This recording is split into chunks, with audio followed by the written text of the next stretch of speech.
जय श्री गणेश। नमस्कार। मैं आचार्य संजय द्विवेदी। मेरे समस्त प्रबुद्ध दर्शकों का मेरे चैनल पर हार्दिक स्वागत है। प्रिय दर्शकों, आज मैं राहु के नक्षत्र परिवर्तन प्रभाव को लेकर आपके सम्मुख उपस्थित हूं। कलयुग के राजा राहु 8 जुलाई को अपने नक्षत्र का परिवर्तन कर चुके हैं। 8 जुलाई को शनिदेव के नक्षत्र उत्तरा भाद्रपद में इनका प्रवेश हो चुका है।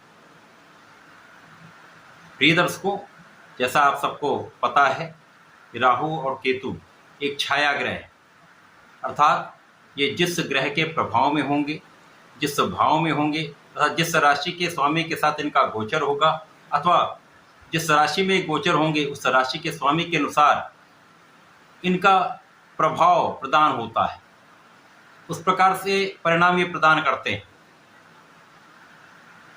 वैसे भी ज्योतिष में राहु को शनिवत कहा गया है, शनिवत राहु। और जब ये शनि के नक्षत्र में प्रवेश कर जाएंगे तो 100% ये शनिदेव के बल में कई गुना वृद्धि करने वाले, शनिदेव दुगने बलवान होने वाले, शनिदेव के प्रभाव में कई गुना वृद्धि हो जाएगी, क्योंकि राहु जो अत्यंत बलवान ग्रह हैं, शनि के सहायक के रूप में यहाँ पर अपना संपूर्ण परिणाम प्रदान करने वाले। तो निश्चित रूप से ये अत्यधिक बलवान स्थिति बनने जा रही है, जो समस्त राशि के जातकों को प्रभावित भी करने वाली तथा कुछ विशेष लाभ भी प्राप्त होने वाले। आज मैं कन्या राशि के लिए राहु के इस नक्षत्र परिवर्तन का किस प्रकार का प्रभाव प्राप्त होने वाला है, किन भाव में वृद्धि होगी, इस समय का आप कैसे उपयोग करके लाभ ले पाएंगे, यदि कहीं पर कोई समस्या है तो उसका क्या निराकरण है, संपूर्ण विश्लेषण मैं पूर्ण तर्क के साथ करने जा। प्रिय दर्शकों, इस राशिफल को आप अपने लग्न तथा राशि दोनों के अनुसार देख सकते हैं। कन्या राशि बुध की राशि, बुध की उच्च राशि। बुध का राहु के साथ मित्रवत संबंध है तथा बुध का शनिदेव के साथ अति मित्र का संबंध है। इस प्रकार से जो बुध की उच्च राशि के लिए ये परिवर्तन है वो अत्यंत सकारात्मक परिणाम देने वाला है। अब यहाँ पर यदि हम अवलोकन करें तो कन्या राशि के लिए शनिदेव जो हैं वो आपके पंचम के स्वामी तथा आपके षष्ठम भाव के स्वामी। पंचमेश तथा षष्ठेश का गोचर षष्ठम भाव में चल रहा है, जहाँ पर ये कुंभ राशि में षष्ठ नामक राजयोग में है। वर्तमान समय में वक्री हो चुके हैं, अर्थात यहाँ पर ये पंचम षष्ठम दोनों का परिणाम प्रदान कर रहे हैं। राहु आपके सप्तम भाव में गोचर कर रहे हैं, जहाँ पर ये मीन राशि में है, सीधे दृष्टि का प्रभाव आपके लग्न पर है।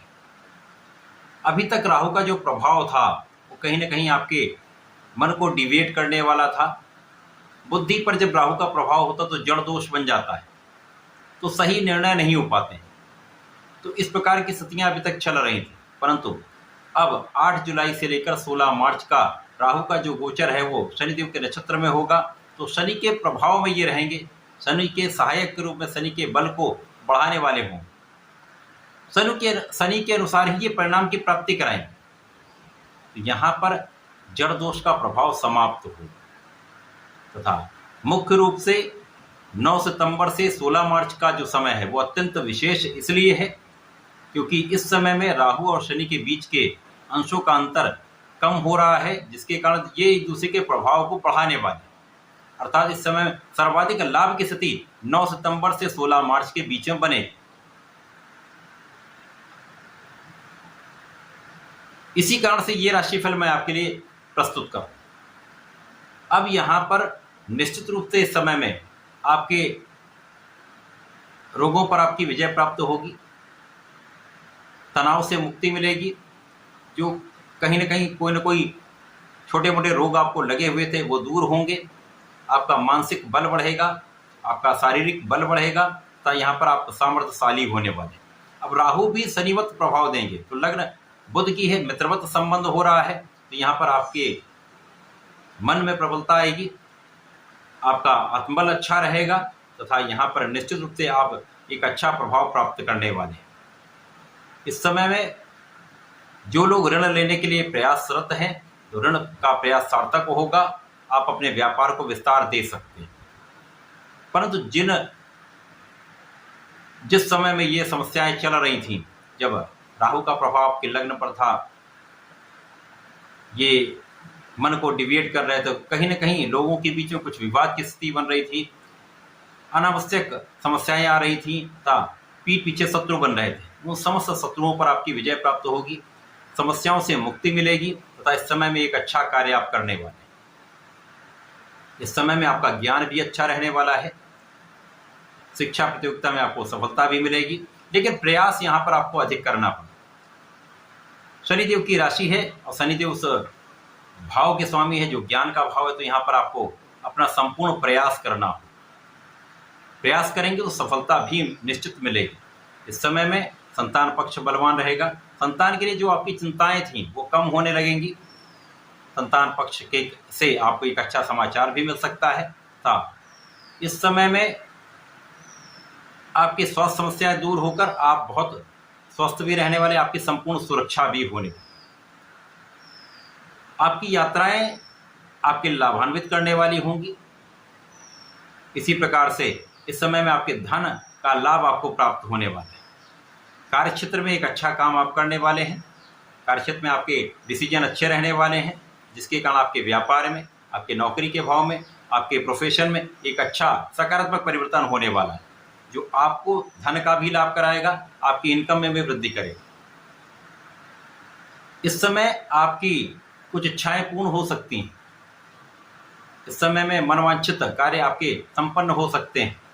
इस समय यदि आप धर्म के मार्ग पर चलते हैं, धर्माचरण करते हैं, तो आपको विशेष लाभ मिलेगा, आपके मन को भी शांति मिलेगी तथा आपका कार्य भी अत्यंत विशेष रहने वाला है।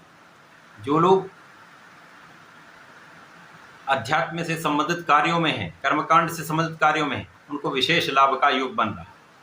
अन्य लोगों की अध्यात्म में वृद्धि होगी, आपके विशेष ज्ञान में वृद्धि होगी तथा इस समय में परिवार का भी संपूर्ण सहयोग आपको प्राप्त होगा। इस समय में केवल आपको अपने वाणी पर नियंत्रण रखना होगा, सोच विचार कर बात करनी चाहिए तथा परिवार के मध्य में विशेष रूप से विचार विमर्श करके ही आप कोई निर्णय लें, कोई कार्य करें। इस समय में आप परिश्रमी भी रहने वाले हैं, परिश्रम का संपूर्ण लाभ भी आपको प्राप्त होगा। अब जब शनिदेव मार्गी हो जाएंगे तो कुछ समस्याएं बढ़ सकती हैं। विशेष रूप से आपके पंचम भाव में कुछ निर्बलता आएगी, जहां पर आपको अपने पढ़ाई में मन लगाना पड़ेगा, पूर्ण मनोयोग से अपने प्रयास करने पड़ेंगे। संतान के लिए चिंताएं बढ़ सकती हैं, संतान के पक्ष से कुछ समस्याएं हो सकती हैं जहां आपको ध्यान देने की आवश्यकता है। परंतु इस समय में आप पूर्ण रूप से आध्यात्मिक रहने वाले हैं, आपके ज्ञान में वृद्धि होने वाली है तथा शत्रुओं पर विजय संपूर्ण रूप से प्राप्त होगी। इस समय आपकी कानूनी समस्याओं में भी आप विजयी रहने वाले हैं। जीवन साथी के साथ सामंजस्य अच्छा रहेगा, जीवन साथी के साथ पहले के अपेक्षा अधिक सामंजस्य रहेगा। साझेदारी में भी एक अच्छा लाभ आप ले पाएंगे। जो समस्या पहले साझेदारी में आ रही थी अथवा जीवन साथी के साथ आ रही थी, उनमें कमी आ जाएगी। केवल यहाँ पर आपको धैर्य रख के अपने कार्यों को करना है। इस समय में आपको नियमित रूप से भगवान गणपति की आराधना करनी चाहिए। संकट नाशन गणेशोत्तम का प्रातःकाल और संध्या समय में एक एक बार यदि आप पाठ कर लेते हैं, विशेष लाभ मिलेंगे। तब प्रत्येक शनिवार को भगवान शनिदेव का मंत्र जप करें। ओम प्राम प्रीम प्रम सह शनिश्चराय नमः का जप कर सकते हैं, अथवा ओम सम शनिश्चराय नमः का भी एक माला का जप कर लेंगे तो विशेष लाभ मिलेगा। तो ऐसा करके इस समय का उपयोग करके आप लाभ बढ़ा सकते हैं, लाभ ले सकते हैं। तो ऐसा करके इसका लाभ लें। धन्यवाद, नमस्कार।